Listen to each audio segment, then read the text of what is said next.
പിതാവിൻ്റെയും പുത്രൻ്റെയും പരിശുദ്ധാത്മാവിൻ്റെയും നാമത്തിൽ ആമേൻ. എന്റെ പ്രിയപ്പെട്ടവരെ, ഇന്ന് മാർച്ച് 3 ചൊവ്വാഴ്ച. അമ്മേ പരിശുദ്ധ അമ്മേ, അമ്മേ പരിശുദ്ധമേ, ദൈവമാതാവേ, കൃപാസനത്തിലൂടെ ഞങ്ങൾക്കും ഞങ്ങളുടെ ദേശത്തിനും അമ്മ മധ്യസ്ഥം തേടി തന്ന എല്ലാ അനുഗ്രഹങ്ങൾക്കും കൃപകൾക്കും ഞങ്ങളിപ്പോൾ ഹൃദയം നിറഞ്ഞ നന്ദി പറയുന്നു. അമ്മേ പരിശുദ്ധമേ, ദൈവമാതാവേ, 2004 ഡിസംബർ 7 ഉച്ചകഴിഞ്ഞ് 2:30 കൃപാസനത്തിൽ സംഭവിച്ച അമ്മയുടെ പ്രത്യക്ഷപ്പെടലിനെ കുറിച്ച് തിരുസഭയ്ക്ക് സമർപ്പിച്ചിരിക്കുന്ന പഠനരേഖകളുടെ മേൽ സഭാത്മകമായ പഠനം ആരംഭിക്കുവാൻ ഞങ്ങൾ പ്രാർത്ഥിക്കുന്നു.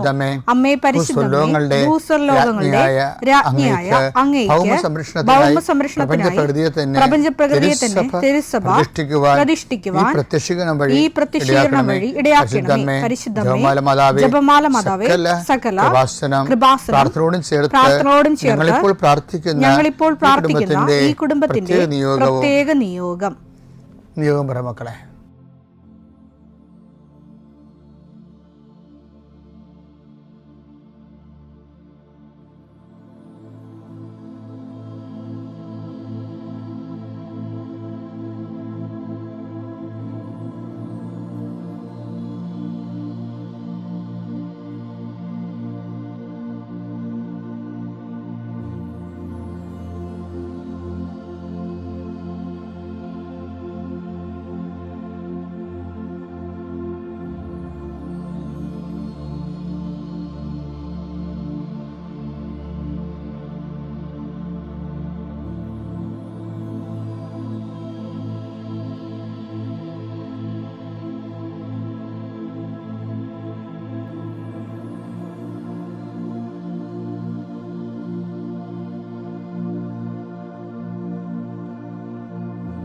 അമ്മയുടെ പ്രത്യക്ഷീകരണത്തിന്റെ ഈ അനുഗ്രഹവേളയിൽ ഞങ്ങൾക്ക് സാധിച്ചു തരുവാൻ കനിയണമേ. ആമേൻ. വിശ്വാസ പ്രമാണം. സർവശക്തനായ പിതാവും ആകാശത്തിന്റെയും ഭൂമിയുടെയും സൃഷ്ടാവുമായ ദൈവത്തിൽ ഞാൻ വിശ്വസിക്കുന്നു. അവിടുത്തെ ഏകപുത്രനും ഞങ്ങളുടെ കർത്താവുമായ ഈശോമിശിഹായിലും ഞാൻ വിശ്വസിക്കുന്നു. ഈ പുത്രൻ പരിശുദ്ധാത്മാവിനാൽ ഗർഭസ്ഥനായി കന്യകാമറിയത്തിൽ നിന്ന് പിറന്ന് പൊന്തിയോസ് പീലാത്തോസിന്റെ കാലത്ത് പീഡകൾ സഹിച്ച് കുരിശിൽ തറയ്ക്കപ്പെട്ട് മരിച്ച് അടക്കപ്പെട്ട് പാതാളങ്ങളിൽ ഇറങ്ങി മരിച്ചവരുടെ ഇടയിൽ നിന്ന് 3-ാം നാൾ ഉയർത്ത് സ്വർഗത്തിലേക്ക് എഴുന്നള്ളി സർവശക്തിയുള്ള പിതാവായ ദൈവത്തിന്റെ വലതുഭാഗത്തിരിക്കുന്നു. അവിടെ നിന്ന് ജീവിക്കുന്നവരെയും മരിച്ചവരെയും വിധിക്കുവാൻ വരുമെന്നും ഞാൻ വിശ്വസിക്കുന്നു. പരിശുദ്ധാത്മാവിലും ഞാൻ വിശ്വസിക്കുന്നു. വിശുദ്ധ കത്തോലിക്കാ സഭയിലും പുണ്യവാന്മാരുടെ ഐക്യത്തിലും പാപങ്ങളുടെ മോചനത്തിലും ശരീരത്തിന്റെ ഉയർപ്പിലും നിത്യമായ ജീവിതത്തിലും ഞാൻ വിശ്വസിക്കുന്നു. ആമേൻ. സുഖസ്ഥനായ ഞങ്ങളുടെ പിതാവേ, അങ്ങയുടെ നാമം പൂജിതമാകണമേ. അങ്ങയുടെ രാജ്യം വരണമേ. അങ്ങയുടെ തിരുമനസ് സ്വർഗത്തിലെ പോലെ ഭൂമിയിലും ആകണമേ. അന്നു വേണ്ടുന്ന ആഹാരം ഇന്ന് ഞങ്ങൾക്ക് തരണമേ. ഞങ്ങളോട് തെറ്റ് ചെയ്യുന്നവരോട് ഞങ്ങൾ ക്ഷമിക്കുന്നത് പോലെ ഞങ്ങളുടെ തെറ്റുകൾ ഞങ്ങളോടും ക്ഷമിക്കണമേ. ഞങ്ങളെ പ്രലോഭനത്തിൽ ഉൾപ്പെടുത്തരുതേ, തിന്മയിൽ ഞങ്ങൾ രക്ഷിക്കണമേ. ആമേൻ. നന്മ നിറഞ്ഞ മറിയമേ, സ്വസ്തി. കർത്താവ് അങ്ങയുടെ കൂടെ സ്ത്രീകളിൽ അങ്ങ് അനുഗ്രഹിക്കപ്പെട്ടവളാകുന്നു. അങ്ങയുടെ ഉദരത്തിൻ ഫലമായി ഈശോ അനുഗ്രഹിക്കപ്പെട്ടവനാകുന്നു. പരിശുദ്ധ മറിയമേ, തമ്പുരാന്റെ അമ്മേ, പാപികളായ ഞങ്ങൾക്ക് വേണ്ടി ഇപ്പോഴും ഞങ്ങളുടെ മരണസമയത്തും തമ്പുരാനോട് അപേക്ഷിക്കണമേ. ആമേൻ. കർത്താവേ, നിന്റെ ഉന്നതമായ നാമത്തിന് സ്തോത്രം ചെയ്യുന്നു. കർത്താവേ, നിന്റെ വിശുദ്ധ പൗരോഹിത്യത്തെ മഹത്വപ്പെടുത്തണമേ. കർത്താവേ, സഭയിലുള്ള സാന്നിധ്യം പ്രകടമാക്കണമേ. 40 വർഷം അർപ്പിച്ച കുർബാനയുടെ യോഗ്യതയാൽ കൃപാസ്ഥാനത്താരെ ജീവനോടെ പ്രത്യക്ഷപ്പെട്ട പരിശുദ്ധ അമ്മയുടെ പ്രത്യക്ഷീകരണ സ്ഥിരീകരണത്തിനായി ഇന്ന് കൃപാസ്ഥാനത്താരെ നടക്കുന്ന 10,000-കണക്കിന് മനുഷ്യരുടെ പ്രാർത്ഥനയോട് കൂടെ ദൈവവേദലെ ഞാൻ നിന്നെ ഈശോനാമത്തിൽ ആശീർവദിക്കുന്നു. കർത്താവേ, ജോലിയില്ലാത്തവര്, വീടില്ലാത്തവര്, ജീവിതത്തിൽ കലഹങ്ങളും ഭിന്നതകൊണ്ട് പിരിഞ്ഞു താമസിക്കുന്ന ജീവിത പങ്കാളികളെ, കുഞ്ഞുങ്ങളുടെ തെറ്റായ അവസ്ഥകൾ കണ്ട് വിഷമിക്കുന്ന മാതാപിതാക്കന്മാരെ, ശാരീരികമായ രോഗങ്ങളെ അവസരപ്പെടുന്നതും രോഗം സുഖമാക്കുന്നതിന് സമയമെടുക്കുന്നില്ലെന്ന് ഓർത്ത് ഉത്കണ്ഠപ്പെടുന്നവരെയും സമർപ്പിച്ച് പ്രാർത്ഥിക്കുന്നു. ഇന്ന് യാത്ര ചെയ്യുന്നവരെ, ഇന്നത്തെ യാത്രയ്ക്ക് വേണ്ടി വിവിധമായ ഒരുക്കിയിരിക്കുന്ന ലക്ഷ്യങ്ങൾ, കണ്ടുമുട്ടുന്ന വ്യക്തികൾ, സംസാരിക്കുന്ന സംഭാഷണങ്ങൾ, എഴുതുന്ന രേഖകൾ, ഒപ്പിടുന്ന ഡോക്യുമെൻറ്റുകൾ, പങ്കെടുക്കുന്ന ഇൻ്റർവ്യൂകൾ, സെൻഡ് ചെയ്യുന്ന മെസ്സേജുകൾ എല്ലാം കർത്താവിൻ്റെ കൃപയാൽ നിറയപ്പെടാനും, നീ ഇന്ന് തിരികെ എത്തുന്ന സമയത്ത് കർത്താവിൻ്റെ കൃപ നിന്നിൽ നിറഞ്ഞു നിന്നുകൊണ്ട് സന്തോഷം വന്ന് ഉറങ്ങുവാനും, ഇന്നത്തെ ദിവസം മുൻനിർത്തി നീ കണ്ടുമുട്ടുന്ന ഓരോ നിമിഷങ്ങളെയും, നിൻ്റെ ഓരോ സമയങ്ങളെയും, സന്ദർഭങ്ങളെയും എല്ലാം, സംരംഭങ്ങളെയും പരിശുദ്ധമ്മ ദൈവമാതാവിൻ്റെ മധ്യസ്ഥത്തിലെ രാത്രിയും തിരിച്ചെത്തുന്നവരെ കർത്താവിൻ്റെ നാമത്തിൽ അമ്മമാതാവിൻ്റെ മധ്യസ്ഥതയും ഞാൻ നിൻ്റെ ജീവിതത്തെയും നിൻ്റെ കുടുംബത്തെയും ഈശോ നാമത്തെ ആശീർവദിക്കുന്നു. എൻ്റെ പ്രിയപ്പെട്ടവരെ, പിന്നെ വലിയ വലിയ കാര്യങ്ങളില്ലേ, വലിയ വലിയ കാര്യങ്ങൾ, അത് നമ്മൾ ചെയ്യേണ്ടി വരുമ്പോൾ നമ്മൾ ഓർക്കേണ്ട ഒരു കാര്യമുണ്ട്. അത് നമ്മൾ ചെയ്യാനുള്ളതല്ലെന്ന് വിശദീകരിച്ച് തരാം. അതായത് വലിയ വലിയ കാര്യങ്ങൾ നമ്മൾ ചെയ്യേണ്ടി വരുമ്പോൾ നമ്മൾ ഓർക്കണം അത് നമ്മൾ ചെയ്യാനുള്ളതാണ് അല്ലെന്ന്. അത് നിങ്ങൾ ഇച്ചിരി നാട്ടുഭാഷയില്ലേ, അത് നിങ്ങളെ കൂട്ടിയാൽ കൂടത്തില്ലെന്ന് പറയും. അതുപോലെയുള്ള വിഷയങ്ങളാണ് ചില വിഷയങ്ങൾ. അപ്പോൾ അത് അതേപോലെ അമ്മ കുറേ അധികം ധ്യാനിച്ച് അമ്മയ്ക്ക് കിട്ടിയൊരു കൺക്ലൂഷനാണത്. എന്താണ്? വലിയ കാര്യങ്ങളാണെങ്കിൽ അത് ശക്തനായവൻ ചെയ്യേണ്ടതാണെന്ന്. അതാണ് അമ്മ പറയണത്. ശക്തനായവൻ എനിക്ക് വലിയ, അപ്പം നീ ഇപ്പം അനുഭവിക്കുന്ന കാര്യം വലുതാണെങ്കിലേ ഞാനെന്ത് ചെയ്യും. എൻ്റെ അപ്പനൊരു പരിപാടി ഉണ്ടായി. എൻ്റെ അപ്പനെ അത് കോമഡിയോട് പറയുകയല്ല, ഞാൻ കണ്ടതാണ്. ചില ദിവസങ്ങളിലൊക്കെ അപ്പൻ ഈ വിരലുണ്ടല്ലോ, ഇത് ഇങ്ങനെ ഇട്ടേണ്ടത് ഇങ്ങനെ ഈ മുൻപല്ലേ അടുത്ത പല്ലൊരു ഒരച്ചിട്ട് തള്ള വല്ലതും കൊണ്ട് ഇങ്ങനെ വട്ടം വരക്കും, നിൽക്കണ വട്ടം ചെയ്യുന്നുണ്ട്. എനിക്കന്നൊരു 5 വയസ്സേ ഉള്ളു. അപ്പൻ എന്നിട്ട് പറയും, വേറെ എന്താ ചെയ്യുക, എന്തെങ്കിലും ഒരു അൽക്കുലത്ത് വിഷയം ഉണ്ടായി കഴിയുമ്പോഴാണ് അപ്പൻ ഇങ്ങനെ പറയും എന്താ ചെയ്യുക. ഇപ്പം എനിക്ക് പിന്നീട് വലുതായപ്പോഴും അപ്പൻ്റെ ഈ ഒരു അവസ്ഥ ഞാൻ പലപ്പോഴും കണ്ടിട്ടുണ്ട്. അപ്പം എനിക്ക് മനസ്സിലായത്, എൻ്റെ ജീവിതത്തിലും അങ്ങനെ വന്നിട്ടുണ്ട്. പക്ഷെ ഞാൻ വട്ടം വരക്കാൻ ഒക്കെ ഒന്നും പോയിട്ടില്ല. അതിൻ്റെ കാരണം അപ്പനെ ഉണ്ടായതിനെ കൂടുതലും ദിവ്യകാരുണ്യ ബന്ധം എനിക്കുണ്ടായിരുന്നു. അമ്മ കൂടെ നിൽക്കുമ്പോൾ ദിവ്യകാരുണ്യ ബന്ധത്തിന് ഭയങ്കര മിഴിവാണ്.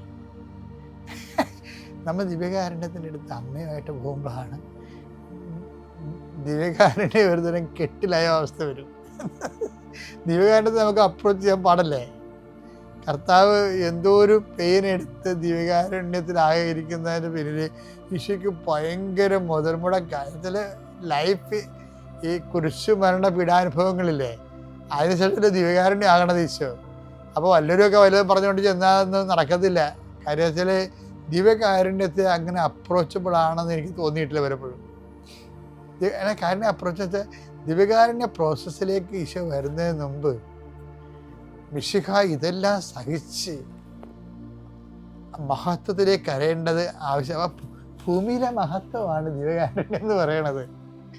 സ്വർഗത്തിലെ മഹത്വം പോലെ ഭൂമിക്കും ഈ പാഷൻ കർത്താവിൻ്റെ പീഡാനുഭവങ്ങളിൽ 2 മഹത്വങ്ങളുണ്ട്, മഹത്വ സാന്നിധ്യങ്ങളുണ്ടാക്കി. ഒന്ന് നമ്മുടെ കൂടെയുള്ള മഹത്വ സാന്നിധ്യം, രണ്ടാമത്തത് സ്വർഗത്തിലുള്ള മഹത്വ സാന്നിധ്യം. ലൂക്ക 24:26 ക്രിസ്തു ഇതെല്ലാം സഹിച്ച് മഹത്വത്തിലേക്ക് പ്രവേശിക്കേണ്ടിയിരുന്നില്ലേ. അപ്പം അത് ഈ ദിവ്യകാരുണ്യത്തിൻ്റെ ഒരു കാലാവസ്ഥയിലാണ് ഈ വെളിപാട് വരണത്. ഈശോ അതിനുള്ളിൽ എമ്മാവൂസിൽ വെച്ച് ദിവ്യകാരുണ്യമായി മാറിയല്ലോ. എമ്മാവൂസിൽ വെച്ച് ദിവ്യകാരുണ്യം ആദ്യം അനുഭവിച്ചവരല്ലേ പിന്നീട് അവർ നിരാശപ്പെട്ട് തിരിച്ചു പോയ, എമ്മാവൂസിലേക്ക് പോയ ആൾക്കാർ തിരിച്ചു പോണത്. അപ്പം ദിവ്യകാരുണ്യത്തിന് അങ്ങനെ ഒരു കഴിവുണ്ട്. തിരിച്ച് താൻ ഏത് വെച്ചാണോ തിരിച്ചു പോകുന്നത്, വേദനിച്ചും നിരാശപ്പെട്ടും പോകുന്നത്, അത്യാവശ്യത്തോടെ അതിലേക്ക് തിരിച്ചു വിടുന്ന ദിവ്യകാരുണ്യമാണ്. അപ്പം മുറിച്ചപ്പോൾ അവൻ്റെ കണ്ണ് തുറന്നതുപോലെയുള്ള അവസ്ഥ. അവിടെ നിന്നാണ് നമ്മുടെ ദിവ്യകാരുണ്യം ആരംഭിക്കുന്നത്. അപ്പോൾ ഭൂമിയിൽ മിശിഹ ഇതെല്ലാം സഹിച്ച് മഹത്വത്തിലേക്ക് അറിയേണ്ട ആവശ്യമാണെന്ന് പറയുമ്പോൾ നമുക്ക് മിശിഹയുടെ സഹനത്തിലൂടെ 2 മഹത്വ സാന്നിധ്യം കിട്ടി. ഒന്ന് സ്വർഗത്തിലുള്ള കർത്താവിൻ്റെ മഹത്വം, ഭൂമിയിലുള്ള കർത്താവിൻ്റെ മഹത്വം. അതാണ് ഇപ്പോൾ ഭൂമിയിലുള്ള കർത്താവിൻ്റെ മഹത്വമാണ് ദിവ്യകാരുണ്യം. ഇപ്പോൾ ദിവ്യകാരുണ്യത്തിൽ നമുക്ക് ഏത് സമയത്തും പോകാമെന്ന് ചോദിച്ചു കഴിഞ്ഞാൽ പോകാൻ പറ്റുമായിരിക്കും. പക്ഷേ എനിക്ക് പോകാൻ അങ്ങനെ തോന്നിയിട്ടില്ല. എന്ന് വെച്ച് കഴിഞ്ഞാൽ എന്താ പ്രശ്നം വെച്ച് കഴിഞ്ഞാൽ ദിവ്യകാരുണ്യം നല്ല ഇൻവെസ്റ്റ്മെൻ്റ് ഉണ്ടായിട്ടുള്ള ഒരു വിഷയമാണ്. കർത്താവിൻ്റെ പീഡാനുഭവത്തെ ദിവ്യകാരുണ്യത്തിനത് ആർക്ക് പ്രാർത്ഥിക്കാൻ പറ്റുമെന്ന് വെച്ച് കഴിഞ്ഞാൽ ദിവ്യകാരുണ്യം അവിടെ ഇരിക്കുന്നതുകൊണ്ട് അത് ദിവ്യകാരുണ്യമാണെന്ന് അറിഞ്ഞുകൊണ്ട് അവിടെ വിളക്ക് വെളിച്ചതുകൊണ്ട് മുട്ടുകുത്താവുന്നത് അതൊക്കെ സ്വാഭാവിക അനുഷ്ഠാന രീതികളാണ്. മറിച്ച് ആ ദിവ്യകാരുണ്യത്തിൻ്റെ ആത്മബന്ധവും സത്താപരമായ ഷെയർ പങ്കാളിത്ത പെൻഷൻ എന്നൊക്കെ പറയുന്നത് നമ്മൾ. അതുപോലെ തന്നെ പങ്കാളിത്ത സാന്നിധ്യം നമുക്ക് വേണമെന്നുണ്ടെങ്കിൽ നമ്മൾ 3 കാര്യം ചെയ്യേണ്ടി വരും. അല്ല വികാരനാണല്ലോ അവിടെ ഇരിക്കണമെന്ന് മുട്ടുകുത്തിയേക്കാമെന്ന് പറയുമ്പോൾ നമുക്കിപ്പോൾ ഒരു പങ്കാളിത്തം, നമുക്കൊരു ദൈവ ആരാധന കിട്ടും, നമുക്ക് ദൈവസാന്നിധ്യം അനുഭവിക്കും. പക്ഷെ പങ്കാളിത്ത സാന്നിധ്യം എന്ന് പറയണത് വേറെയാണ്. ദിവ്യകാരുണ്യം ഭാഗിച്ച് വീതിച്ചിട്ട് ഇത് എടുത്ത് ഭക്ഷിക്കാൻ പറഞ്ഞില്ലേ? അപ്പം പങ്കാളിത്ത സാന്നിധ്യത്തിന് ദിവ്യകാരുണ്യത്തിന് ഭയങ്കര വിലയാണ്. അപ്പം പങ്കാളിത്ത സാന്നിധ്യം എങ്ങനെ ഉണ്ടാകാനാണ്? ഈ മിശിഹായെ ദിവ്യകാരുണ്യം മുറിച്ച് കഴിയുമ്പോൾ സഭ ഒരു വല്ലാത്തൊരു വലിയ കാര്യം പറയും. അതാണ് അതിൻ്റെ ആസ്തി എന്ന് പറയുന്നത്. അതെന്താ പറയണത്? വിശ്വാസത്തിൻ്റെ മഹാരഹസ്യങ്ങൾ നമുക്ക് പ്രഖ്യാപിക്കാമെന്ന് പറയും. അപ്പോൾ എന്താ നമ്മൾ ചെയ്യണത്? കർത്താവേ, അങ്ങയുടെ മരണം ഞങ്ങൾ പ്രഖ്യാപിക്കും. വായിക്കിടക്കുന്ന ആക്കുകൊണ്ട് മരണം പ്രഖ്യാപിക്കുക എന്ന് പറഞ്ഞു കഴിഞ്ഞാൽ അത് കൂടത്തില്ല. മരണം പ്രഖ്യാപിക്കണമെന്നുണ്ടെങ്കിൽ അവൻ്റെ മരണത്തിൻ്റെ അംശം നമ്മുടെ ജീവിതത്തിലെ ശരീരത്തിലുണ്ടായിട്ട് നമ്മളത് വിശ്വാസപൂർവ്വം അംഗീകരിക്കണം. അല്ലാതെ പുസ്തകത്തെ കുർബാനത്തിൻ്റെ കുർബാന സഹായിയെ കൊണ്ട് മരണം ഞങ്ങൾ പ്രഖ്യാപിക്കുന്നു, ഉയർപ്പ് ഞങ്ങൾ വിശ്വസിക്കുന്നു എന്ന് പറഞ്ഞു കഴിഞ്ഞാൽ കൂടത്തില്ല. എനിക്കത് കേൾക്കുമ്പോൾ ദേഷ്യം വരും. എന്തറിഞ്ഞിട്ടാണ് നീ അത് പറയണത്? ദിവ്യകാരുണ്യത്തിൽ പങ്കാളിത്ത സാന്നിധ്യമാണ്. ഇത് വാങ്ങി ഭക്ഷിക്കാൻ പറഞ്ഞു, എടുത്ത് ഭക്ഷിക്കാൻ പറഞ്ഞു. എടുത്ത് ഭക്ഷിക്കാൻ ഈശോ നേരിട്ട് പറഞ്ഞിട്ടില്ല. ഇതില്ലേ വാങ്ങി ഭക്ഷിക്കുകയാണ് അതിൻ്റെ എമ്മാവൂസിൽ സംഭവിക്കുന്നതും അന്ത്യത്താറ് സംഭവിക്കുന്നതും. പങ്കാളിത്തമാണ്. ആ ഭക്ഷിക്കുന്നവനും ആ മുറിവിൽ പങ്കെടുക്കണം. അപ്പം അതിൻ്റെ അകത്ത് വരണം മരണത്തെ പ്രഖ്യാപിക്കുകയാണ്. മരണത്തെ പ്രഖ്യാപിക്കാൻ അന്തസ്സോടെ മരണത്തെ പ്രഖ്യാപിക്കാൻ കഴിയണം. ജീവിതത്തിലും മുറിവും മരണമൊക്കെ ഉണ്ടാവും. അത് അന്തസ്സോടെ ദൈവഹിതമാണ്, ദൈവ പദ്ധതിയാണ്. ഞാൻ എൻ്റെ കർത്താവിൻ്റെ മരണമാണ് ഇതിലൂടെ പ്രഖ്യാപിക്കണമെന്ന് ഞാൻ പ്രഖ്യാപിക്കുന്ന കാര്യം കർത്താവിനും മനസ്സിലാകണം. Is proclaim my death. പിന്നെന്താണ് ഉണ്ടാകുന്നത്? ഉയർപ്പിൽ വിശ്വസിക്കുന്നു. മരണത്തെ പ്രഖ്യാപിക്കുന്ന നിരാശയില്ലാത്ത എന്താ? ഉയർപ്പിൽ പങ്കാളിയാകുമെന്നാണ്. ഉയർപ്പിൽ പങ്കാളിയാകുകയാണ് നമ്മൾ. ഇവിടെയും പങ്കാളിത്തമാണ്. പങ്കാളിത്ത ഉയർപ്പാണത്. പിന്നെന്താണ്? വരവ് കാത്തിരിക്കുകയാണ്. അല്ല എല്ലാം ശരിയാവുമെന്ന് പറയുകയല്ല. എല്ലാം ശരിയാവുമെന്ന് പറയുന്നതിനുള്ളൊരു മനുഷ്യനെ മോഹിപ്പിക്കുന്നൊരു വിഷയമില്ലേ? അതല്ല. എല്ലാം ശരിയാകുന്നൊരു സമയമുണ്ട്. എപ്പോഴാണ്? വരവ് കാത്തിരിക്കുമ്പോൾ, അവൻ്റെ വരവിനെ വരവേൽക്കുമ്പോൾ അതെല്ലാം ശരിയാണ്. അപ്പം അവൻ ജീവിതത്തിൻ്റെ ഒരു ഉമ്മാക്കിക്കും നിന്ന് കൊടുക്കത്തില്ല. അതിനെതിരെ കർത്താവിൽ വിശ്വസിച്ചുകൊണ്ട് ചെറുത്ത് നിൽക്കാം. ഇവനാണ് ദിവ്യകാരുണ്യത്തിൽ വന്ന് മുട്ടുകുത്തേണ്ടത്. ഇതിൻ്റെ ആഴങ്ങളെ മനസ്സിലാക്കത്തോളം കാലം എന്നെപ്പോലുള്ളവർക്ക് എന്താ ചെയ്യാൻ പറ്റണത്? അമ്മയും കൊണ്ട് ദിവ്യകാരുണ്യത്തിൽ പോകാനേ പറ്റത്തുള്ളൂ. നമ്മൾ സാധാരണ ഒറ്റയ്ക്ക് നടന്ന് ദിവ്യകാരുണ്യത്തിൽ പോണത് അമ്മയെയും വിളിച്ചുകൊണ്ട് ദിവ്യകാരുണ്യത്തിൽ പോകണത് തമ്മിൽ 2 വ്യത്യാസമുണ്ട്. ഞാനെപ്പോഴും ദിവ്യകാരുണ്യത്തിൽ ഇരുന്നുകൊണ്ട് കൊന്തേലണ ആളാണ്. ദിവ്യകാരുണ്യത്തിൽ ഇരുന്നിട്ട് കൊന്തേലണത് ഒരുപക്ഷെ ചിലക്കത് മനസ്സിലാവത്തില്ല. പക്ഷെ അതെന്താ സംഭവം? കാനായിൽ ദിവ്യകാരുണ്യം ആദ്യം ചൊരിഞ്ഞപ്പോൾ അമ്മയായിരുന്നു അതിൻ്റെ പ്രൊമൾഗേറ്റർ. അതിലേക്ക് എത്തിച്ചില്ലേ? ദിവ്യകാരുണ്യത്തിലേക്ക് എത്തിച്ചത് ആരാ? അപ്പം അമ്മയെ വിളിച്ചോണ്ട് ദിവ്യകാരുണ്യത്തിൽ പോകണമെന്ന് നിസ്സാര കാര്യമല്ല. എൻ്റെ ദൈവവേദനെ നീ നിൻ്റെ ജീവിതത്തിൽ എപ്പോഴും ദിവ്യകാരുണ്യത്തിൽ നിൽക്കുമ്പോഴേക്ക് പോകുമ്പോൾ അമ്മയും വിളിച്ചുകൊണ്ട് പോകണം. അമ്മയെ നീ എവിടെ വിളിച്ചാലും വരത്തില്ലെങ്കിലും ദിവ്യകാരുണ്യത്തേക്ക് വിളിക്കും അമ്മ തീർച്ചയായിട്ടും വരും. കാര്യം അമ്മയുടെ ഇഷ്ടവും ഈശോയുടെ ഇഷ്ടവും എല്ലാം അവിടെ നിൻ്റെ ഇഷ്ടവും എല്ലാം ഒരുമിച്ച് വരുന്ന ഒരു സ്ഥലമാണ്. നീ അമ്മയിലൂടെ യേശുവിലേക്ക് വളരട്ടെ.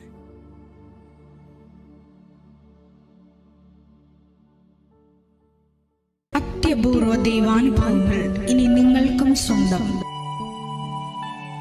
ഈ യൂട്യൂബ് ചാനൽ ഇതുവരെ സബ്സ്ക്രൈബ് ചെയ്തിട്ടില്ലെങ്കിൽ ഇപ്പോൾ തന്നെ സബ്സ്ക്രൈബ് ചെയ്യുക. ഈ വീഡിയോ ഇപ്പോൾ തന്നെ നിങ്ങളുടെ സുഹൃത്തുക്കൾക്ക് ഷെയർ ചെയ്തുകൊണ്ട് കർത്താവിൻ്റെ പ്രേക്ഷിതരാകുക.